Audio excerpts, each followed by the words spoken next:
বাইডি বন্ডিরা, welcome back বাগেরহাটের বাঘিনী vlog. তোমরা সকল কিরাম আছো বাইডি বন্ডিরা? আশা করি সকলে ভালো আছো। আমি তোমাকে দিদি ভালো আছি। আমি আজকে আবারই তোমাকে সঙ্গে নতুন আর একটা ব্লগ নিয়ে হাজির হয়ে গেছি। আশা করি ব্লগটা তোমাকে ভালো লাগবে। আজকে ছিল বন্ধন পরিবারের, আমাকে যে বন্ধন পরিবার 88 বন্ধন পরিবার জগন্নাথ ইউনিভার্সিটির জগন্নাথ হলের সেই বন্ধন পরিবারের 5 সদস্যের একসাথে জন্মদিন। মানে আর কি এই 5 সদস্যের যে একসাথে জন্মদিন, এটা যে ঠিক মানে আসলে মা বাবার কাছ থেকে জানা নাকি জানি না, তবে সার্টিফিকেট অনুযায়ী 5 জনের একসাথেই জন্মদিন পড়িছে। সেইভাবে জন্মদিন আর কি আসলে অনেক আগের, বিশেষ করে অনেক আগের যে মারা আছেন, মানে তারা তো আমরা এখন আমাগো শাশুড়ি পর্যায়ের, তারা আসলে অনেকেই আর কি ঠিকঠাক দিন তারিখ ওইভাবে লিখে রাখেননি। ওই জন্য ওইভাবে ঠিকঠাক দিন তারিখ জানা না গেলেও ওই সার্টিফিকেট হিসেবে 5 সদস্যের জন্মদিন একসাথে একদিনই পড়েছিল। তাই আর কি একসাথে একদিনই সকলের জন্মদিন উদযাপন করব আমরা বন্ধন পরিবার। তা সেই জন্যে আমার পরিচয় হচ্ছে আম ডাল রান্না করা দায়িত্ব। আমি এই আম ডালটা একটু রান্না করে নিয়ে তারপরে চলে যাব যোগদান করতে বন্ধন পরিবারের অফিসে। এই গরমের সময় প্রচণ্ড গরম আর আবহাওয়া, এই যে চারিদিকে যে একটা উত্তপ্ত টাইম চলতেছে, এই টাইমে কিন্তু আম ডালটা খুব মুখরোচক আর খুব চলে। সব ভারী ভারী খাবার বা মশলা জাতীয় খাবার যাই কিছু খাওয়া হোক না কেন, শেষে যদি একটু ওই দই, যেমন শেষ পাতে দই দিলি যেমন দইটায় মুখ ফিরে যায় আর মানে আর কি একটা স্বস্তি ভাব লাগে, ওই রকমই ঠিক যে আম ডালটা রান্না করলি সব কিছু খাওয়ার শেষে যদি একটু ওই টক আম দিয়ে ডাল দিয়ে রান্না করাটা একটু খাওয়া হয়, তারপরে মনে হয় একটু ভাল লাগতেছে, মানে ভারী খাবার খাওয়ার পরেও সেই বাড়ির অস্বস্তিটা আর আসে না। সেই জন্যে আম ডালটা খুব চলে এই গরমকালে। আমাকে বন্ধন পরিবারের অনেক সদস্য, কিন্তু এই অনেক সদস্য আছে দেশের বাইরে বাইরে থাকেন, আবার অনেক সদস্য আছে ঢাকা ছাড়ে গেছেন। আগে ঢাকায় ছিল, এখন আর কি অবস্থান করেছেন, অন্য জায়গায় পোস্টিং হয়ে গেছে বা অন্য জায়গায় চলে গেছেন। গ্রামের দিকেও অনেকজনে চলে গেছেন, বাড়ির দিকে এরকমের অনেকজনই আছে। মানে আর কি ছড়ায় ছিটিয়ে এদিক ওদিকও অনেক সদস্য চলে গেছেন। তারপরেও যতজন সদস্য এই জায়গায় ঢাকায় অবস্থান করতেছেন, সব সদস্য আবার ওই দিনকে আসতে পারতেছেন না। কারুর ওই শুক্রবার পড়লেও কারুর কাজে ব্যস্ত হয়ে গেছে, কারুর সমস্যা এসে গেছে, আসার কথা ছিল আসতে পারেন নেই। তারপরে আবার মানে আর কি নানান সমস্যা ফেস করে সবার আসা সম্ভব হয় না। তারপরেও যে কয়জন আসতে সবাই চেষ্টা করে যে আমরা সবাই একদিনই এক জায়গায় হয়ে যার একটু মনটা উৎফুল্ল করি, ফ্রেশ করি। সবাই যার গৃহিণীরা গৃহের কাজে ব্যস্ত, তারপরে যারা অফিস করে দাদারা অফিসের কাজে ব্যস্ত। কিন্তু এই আড্ডাটা আমাকে বন্ধন আড্ডাটায় আসলে কাজের স্প্রিয়া বেড়ে যায়, তারপরে আবার মন খোলাসা হয়। মানে আর কি সামনের দিকে এগোনোর জন্যে আমাদের সকল মানে যারা আমরা সবাই আছি, সকলের মনটা ফুরফুরে হয়ে যায় এই জায়গাটায় আসলে আমরা আর কি বন্ধন পরিবারের একসাথে হলি পারে। এই রকমের ছোট করে অনেক জায়গায় আছে। একটা গ্রুপ করে সবাই আর কি আড্ডা করা। সবাই আড্ডা বলতে আড্ডা মানে আর কি সবসময় যে আড্ডা মানে আবার অনেকে বোঝে যে আড্ডা মানেই হচ্ছে খারাপ আড্ডা মানেই নেশাগ্রস্ত আড্ডা মানেই, আসলে কিন্তু আড্ডাটা কিন্তু সবসময় খারাপ দিকে যায় না। আড্ডাটা আমরা ভালো আড্ডাও দিতে পারি, খারাপ আড্ডাও দিতে পারি, দুইভাবেই কিন্তু আড্ডারে আমরা মানে করতে পারি। আড্ডা মানেই কেউ আবার বাইডি বন্ডিরা তোমরা ভাইবে বসে না, আড্ডা মানেই হচ্ছে শব্দটা যে খারাপভাবে যায়। আমাকেও যার যেমন মানসিকতা, আমরা যে যেরকম মানুষ, আমরা যেভাবে চলি, আড্ডাটা তার সাথে আমরা বসাবো। আমাগো মন মানসিকতা, আমাদের চলাফেরা, আমাগো সব কিছুর সাথে সেইভাবে বসবে। একই শব্দ কিন্তু ভালোর পাশেও বসানো যায়, খারাপের পাশেও বসানো যায়। মন মানসিকতার ব্যাপার এটা, তোমরা আবার ভুলভাবে মানে করে না আমাগো বন্ধন আড্ডারে। আমার টক ডালটা সম্বরা দেওয়া হয়ে গেছে, এখনই আমি আর অল্প একটু জাল করে তারপরে ডালে দেবো। ঠান্ডা হয়ে গেলে পরে আমি 5টার দিকে আর কি নিয়ে রওনা দেবো। এক বৌদি এক এক বাসাতে একটা কিছু রান্না করে, এক বৌদি দিচ্ছে করতেছে মাংস, এক বৌদি ভাত চাটনি, আর এক বৌদি হচ্ছে সবজি, আর এক বৌদি সালাদ, মানে এক একজনে এক এক রকমের হালকা হালকাভাবে সবাই ভাগ ভাগ করে কাজ ভাগ করে নেওয়া হয়েছে। যে যেভাবে পারে সে সেইভাবে মানে অল্প অল্প করে করলি পরে কাজটা ভাগ করে করলি পরে হাতে হাতে সবার হয়ে যাচ্ছে।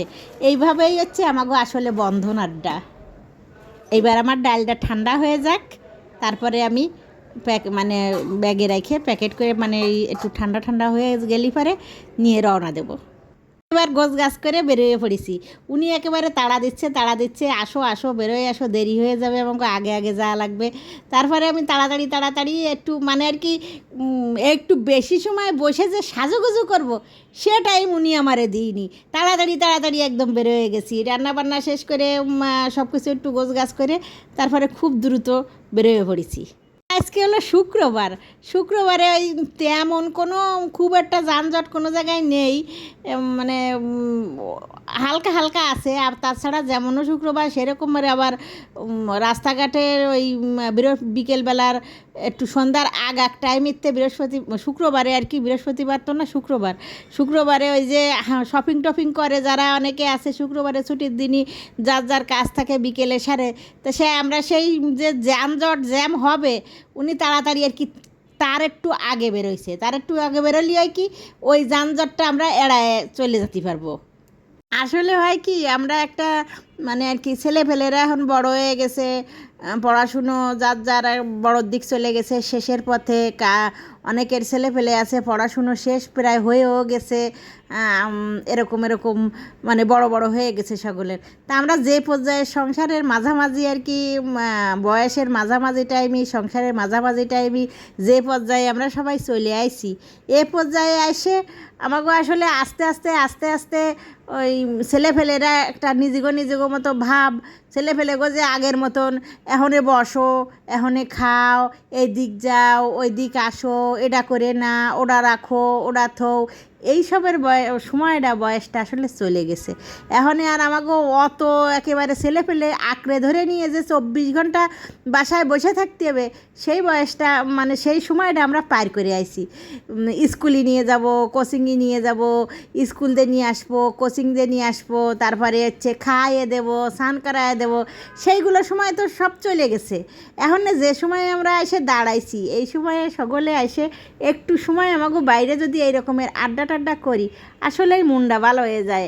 আগের মানে আর কি নতুন করে কাজ করার আগ্রহটা আরও বেড়ে যায়, নতুন করে পরিকল্পনা করার আগ্রহ আরও বাড়ে, নতুন করে সিদ্ধান্ত নেওয়ার আগ্রহ বাড়ে। চলে আসছি আমি বন্ধন পরিবারের অফিসে, এখনও সবাই আসে পারিনি। আমার ওই যে তাড়ায় নিয়ে বের করে নিয়ে চলে আসছে, আগে চলো জ্যাম বেঁধে যাবে, তারপরে অসুবিধে হয়ে যাবে, তাই কই আগে চলে আসছি, তোমাকে একটু আসে পরে দেখাচ্ছি আর কি। এই যে এই টেবিলটা একটু পরে দেখবা যে ভরে যাবে, লোকজনে ভরে যাবে, এখন তো কেউ আসে পারি নেই, কেবল হচ্ছে কুণালদার বউ আইসে দিয়েছি, ওই পাশে বসা আছে, আর আমি আর উনি কেবল ঢুকলাম আর কি বন্ধন অফিসের মধ্যে। আর ওই পাশের দিকে ওই অপর সাইডে বিশ্বজিৎদার অফিসের মধ্যে ওই পাশে বিশ্বজিৎদা আছে একটা মিটিংয়ে, ওই জন্য ওই পাশে উনি দরজা আটকায় দিয়ে ওই কনফারেন্সে আছে মোবাইলই। আর এই জায়গায় ওই খাবার দাবার আইনে এই যে একজন করে সবাই বৌদিরা এখন চলে আসতেছে। এই তোরা বৌদি আবার একটা মিষ্টি খাইয়ে দৌড় দিল ওই দিক। আর এই পাশে সকলে যার এখন এক করে দাদা বৌদিরা যারা আর কি আসতে পারিছে সময় নিয়ে, সেই দাদা বৌদিরা সকলে যারা চেষ্টা করে একদম সর্বোচ্চ চেষ্টা করে আসতে পারিনি তারা রয়ে গেছে, কিন্তু যারা একটু মানে অনেক রকমের ছাড় কাট দিয়ে যোগদান করার জন্য সর্বোচ্চ চেষ্টা করে 100% দিয়ে যারা আসতে পারিছে তারা আইছে, আর যারা আসতে পারি নেই তারা তো খুবই দুঃখিত। তার জন্য এলো আমাগো স্বপন সাহা দাদা যে আছেন উনি লাইভ করে সবাইরে দেখাইছেন, যারা আসতে পারেন নেই তাগো জন্য লাইভই একদম উনি সম্পূর্ণ প্রথম থেকে শেষ পর্যন্ত আমাকে পুরো অনুষ্ঠানটা স্বপন দাদা যারা আসতে পারিনি তাগো জন্য করে ধারণ করে দেখাইছে। আর হচ্ছে মানে কল দিয়ে ভিডিও কল দিয়ে যারা যারা আসতে পারেনি তাকেও দেখাইছে। কারণ বন্ধন পরিবারের সদস্য আমরা একজনকে একজন খুব মিস করি। মানে এমন একটা বন্ধনে আবদ্ধ হয়ে গেছে এই 88 বন্ধন ঢাকা ইউনিভার্সিটির জগন্নাথ হলের যে 88 বন্ধনের যে গ্রুপটা করেছে, এই গ্রুপের বন্ধনটা আসলেই এতটাই স্ট্রং আর এতটাই আমরা সবাই একজনকে একজন মিস করি, একজনকে একজন অনুভব করি। আসলেই এই জায়গার সদস্য যারা আমরা আর এবং বাইরের কেউ যদি আমাগো ভিতরের এই সব অনুষ্ঠানগুলো দেখে তাহলে 99% বুঝতে পারবে, 100% বুঝতে না পারলেও আমাগো বন্ধনটা কীরকম, বন্ধন অটুট। এই জায়গায় কেকের পরে নাম লেখা আছে 5 জন, আর আজকে এই জায়গায় হচ্ছে আছে হলো 4 জন, আর একজন হচ্ছে ছোটো মামনি যে কেক কাটলো অদিতি, ওই অদিতির জন্মদিন ছিল। আর এই 5 জন লেখা বিভাস, প্রশান্ত, উজ্জ্বল, উৎপল, এই কয়জনের হলো আজকে জন্মদিন। তাই এর মধ্যে প্রশান্ত দাদা আসতে পারেননি, উনি বিশেষ কোনো কাজে আটকে গেছেন। পরে অবশ্যই আমি জানতে পারিনি এই যে উনি কোন বিশেষ কারণে আসতে পারেননি, ওনারও আসার কথা ছিল, উনিও আজকে বার্থডে বয় ছিলেন। তো এখন তারা কেক টেক কাটতেছে, যারা বার্থডে বয় যে কয়জন এনে আছেন, উৎপল দা, উজ্জ্বল দা আর বিভাস, তো তিনি আমার এই 3 জন। এই আর আশেপাশে বিশ্বজিৎ দা, ওই পাশে আছে সুভাষ দা, তারপরে এই পাশে আছে মানে একদম বাম সাইড ডান সাইডই, আমার হাতের ডান সাইডই আছে বিপ্রদাস ঘোষ, বিপ্রদা আর কি। আর বাম পাশে ওই পাশে হলো গেঞ্জি গায়ে দেওয়া বিশ্বজিৎ দা, সুভাষ দা আবার কেক খাওয়া দিছে কাটে। এরা মানে সবাই এখন এমন একটা পর্যায়ে মনে হচ্ছে যেন এগো বয়স 50-55 না, এগো বয়স সেই কিশোর বয়সে দৌড়োদৌড়ি করে ছুটোছুটি করে যেমন করে কেক কাটাকাটি করে ছেলেমেলেরা, ঠিক সেইভাবেই তারা কেক কাটাকাটি করতেছে আর সেরকম আনন্দ উপভোগ করতেছে। তারপরে কেকগুলো কাটে কাটে টুকরো টুকরো করে সবাইরে দেওয়ার ব্যবস্থা করতেছি।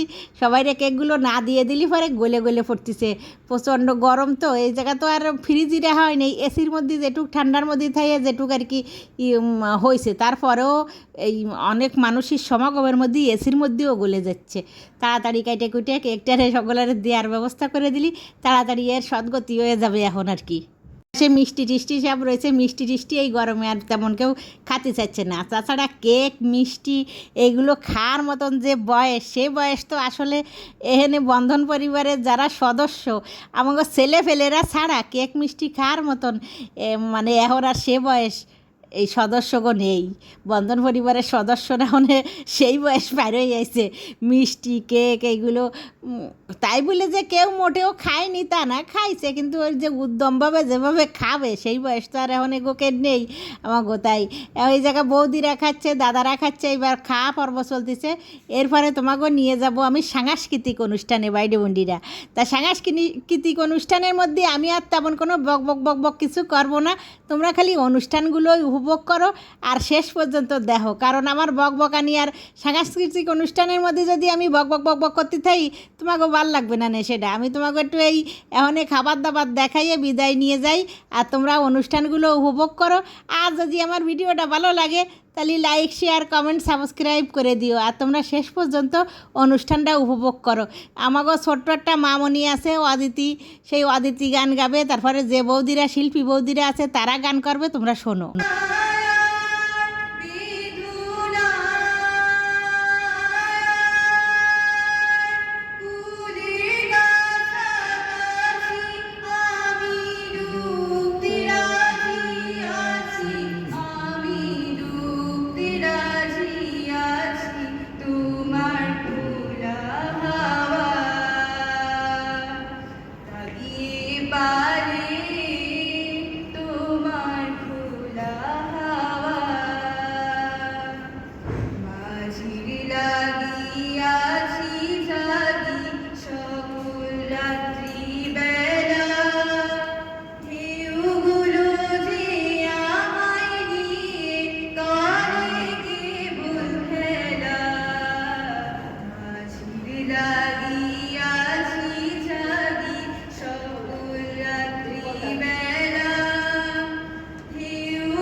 আমাদের সুন্দর একটা ফ্যামিলি, এ জায়গায় লজ্জার কিছু নেই, শরমের কিছু নেই। যার কণ্ঠ যেমনই হোক সেটা আমাদের।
যদি পাইতো